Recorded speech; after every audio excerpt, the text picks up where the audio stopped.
I start with this. As you know, this year, thousands of ICE and Border Patrol agents descended on Minnesota. Two of my constituents, Renee Good and Alex Preddy, were killed. They should be alive today. After they were killed, the federal government refused to cooperate with state and local law enforcement, blocking Minnesota investigators from accessing the scene of Alex's death, even though they had a judicial warrant.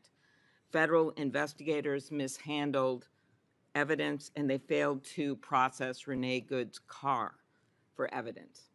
Everyone in this room have seen those videos.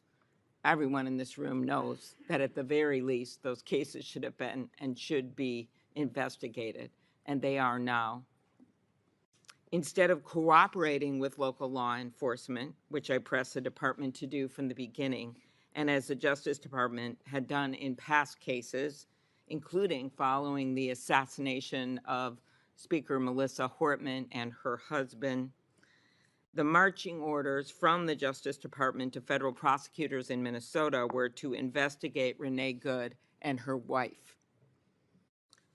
Joe Thompson, who is the lead fraud prosecutor in my state and who I recommended to serve as acting U.S. attorney under this administration and was appointed as acting, he resigned after that. He resigned along with 14 other prosecutors because they did not believe what they were being asked to do was ethical. These are career prosecutors, no politics, not interested in politics.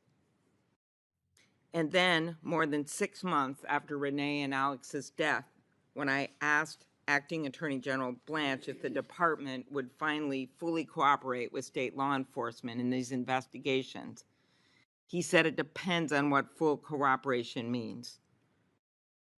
The floodgates were open to some extent. Some information was finally passed along to the state, but it is unclear if they have all the information that they need.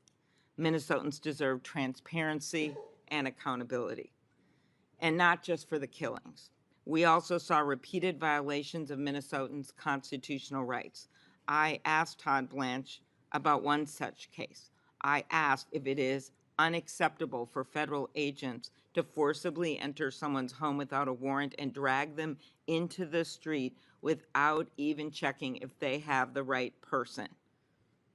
This happened with a Hmong elder, a U.S. citizen, saying he was a U.S. citizen, dragged out in his underwear and Crocs, thrown into a car, and driven around for an hour before they realized they had the wrong guy.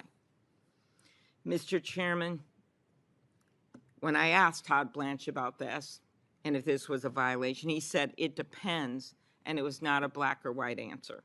Mr. Chairman, what is black and white is that a nominee to be the chief law enforcement in our country should be able to condemn the actions taken in that case.